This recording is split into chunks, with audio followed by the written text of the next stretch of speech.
Chloe Miller thought her last name could protect her. The daughter of a powerful police chief, untouchable, fearless, and full of pride.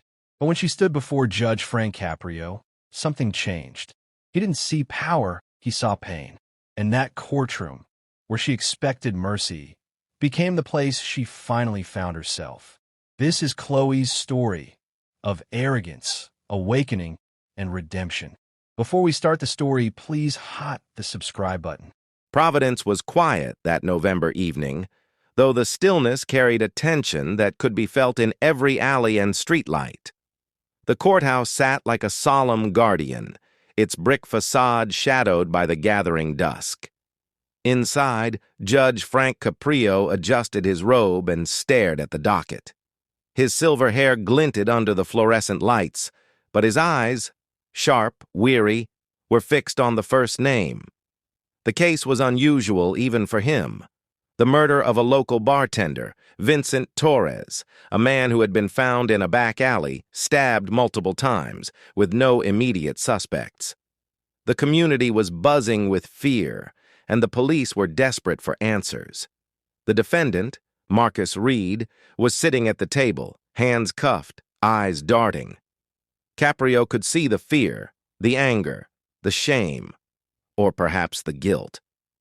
"Mr. Reed," Caprio said, his voice steady but firm, "you are accused of killing Vincent Torres. The evidence is substantial, but the courtroom is where we find the truth, not the streets. Do you understand that?" Marcus swallowed hard. "Yes, Your Honor.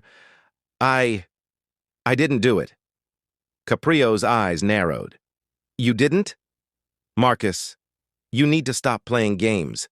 This isn't a street corner where bluffing gets you respect. People are dead. Someone is gone. Someone's mother is crying right now. Don't you dare lie in my courtroom." A murmur ran through the gallery. The harshness in his tone was not cruelty. It was moral force, a hammer striking the conscience. Marcus flinched. "I swear, I didn't do it." Caprio leaned forward. "You swear on what? Your life? Your freedom? Or your conscience, which you've clearly abandoned if you let a man die and point fingers at everyone else?" Even the officers shifted uncomfortably. The air was thick. This was no ordinary case.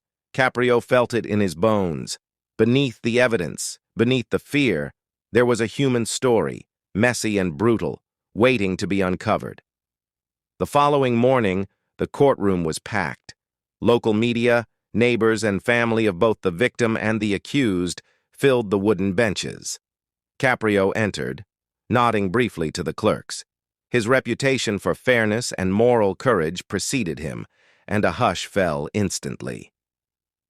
The first witness was Linda Torres, the victim's sister. She was shaking as she took the stand, clutching a folded handkerchief. "Tell us what happened that night," Caprio instructed gently. Linda's voice cracked. I was at home. Vince called me. He said he saw someone following him after work. I thought he was joking. Then I got the call. He didn't make it." Caprio's jaw tightened. "Do you recognize the person you saw following him?" She hesitated, tears spilling. I think it was Marcus." Caprio's hand tightened around the bench. "Think? Jesus, woman, this is a man's life on the line, not a schoolyard argument. Speak clearly," Linda sobbed. I'm sure it was him." Caprio exhaled, softening slightly. "I know this is hard, but you need to tell the truth, not anger or revenge. That's not justice. You got that?" "Yes, Your Honor." Next, Marcus's defense lawyer, Elena Morales, stood, her voice steady but edged with fire. "Your Honor, we will show that Marcus was nowhere near the scene. Witness testimony is unreliable under fear and grief. Marcus has been targeted unfairly because of his past. A troubled youth, yes, but not a killer." Caprio listened intently, watching Marcus, who sat like a stone. He wanted to shout at the lawyers, at the witnesses, at the whole messy world. "Stop hiding behind words. A man is dead." Instead, he let the courtroom hum with tension. Caprio had learned decades ago that in murder cases, patience and moral clarity were sharper than any shout. Days passed. Evidence was reviewed, forensic reports examined, the pressure mounted. Media hounds lingered outside, reporters chasing every glimpse of Marcus or Caprio for a headline. The judge stayed late each night, alone in his chambers, flipping through files, feeling the weight of responsibility pressing into his spine. Then came Detective Harris, the lead investigator, who finally walked into Caprio's office late at night. "Judge, I'm telling you, Marcus didn't do it," Harris said, voice low. "We have a lead. There's CCTV from a nearby gas station. We didn't see it before. The real killer. It's someone else." Caprio's hands tightened into fists. For fuck's sake, why the hell wasn't this found sooner? How many innocent people are we going to punish because of sloppy work? Harris looked down. "We tried. The trail went cold." Caprio slammed the folder on the desk. "Cold. People die, Detective. People fucking die while we chase shadows. We're supposed to be justice, not a goddamn farce." Harris flinched. "I know, sir." "I know." Caprio rubbed his eyes. The courtroom, the witnesses, the families. The weight of it all was crushing, and yet, even in this storm of anger and frustration, he felt the pulse of his duty, to act fairly, even when the world seemed unfair. He muttered under his breath, almost to himself, "Justice. Mercy. God help me not ruin an innocent life." The next day, Caprio presided over a dramatic turn in the trial. CCTV footage was presented. Grainy but undeniable. It showed another man, a local gang member named Dante Miller, fleeing the scene moments after Vincent's death.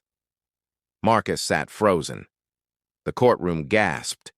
Linda Torres covered her mouth, horrified. Caprio's voice cut through the shock. "Let me make this perfectly clear. Marcus Reed did not commit this murder. The evidence proves it beyond reasonable doubt. If you've accused him, you owe him an apology. And if you've hated him for a past he has paid for, remember this: hate kills faster than knives." He turned to Marcus. "You hear me, Marcus? You survived a goddamn storm that should have crushed you. You're alive, not because the world cared, but because you survived your own hell. Understand that?" Tears rolled down Marcus's cheeks. Thank you, Your Honor." Caprio's voice softened, though still firm. "Don't thank me. Just live better than those who failed you. That's all the thanks I need." Dante Miller's arrest was immediate. The courtroom felt like it exhaled all at once, the tension, the fear, the anger. Caprio watched the scene quietly. Justice had been done, but not without a price. The nights alone, the moral agony, the words left unsaid. Weeks later, the trial concluded. Marcus walked free, but the story remained. A community shaken, families scarred, a young man reminded of how fragile life could be. Caprio returned to his chambers, exhausted. He poured a glass of water, looking out the window at Providence at dusk. Streetlights reflected in puddles, casting flickering shadows. Every case, every human life. "It's a fucking storm," he whispered to himself. "And sometimes all we can do is guide the boat through it." His clerk knocked softly. "Judge, another case waits." Caprio nodded. "I know, Jamie. I know. Let's do what we can. For as long as we can." He looked back at the courtroom from memory. The fear, the anger, the relief, the tears. His heart ached, but he smiled faintly. Because in a world that could be cruel, harsh, and unfair, there was still room for mercy. And Judge Frank Caprio, silver hair and all, would fight for it every single day.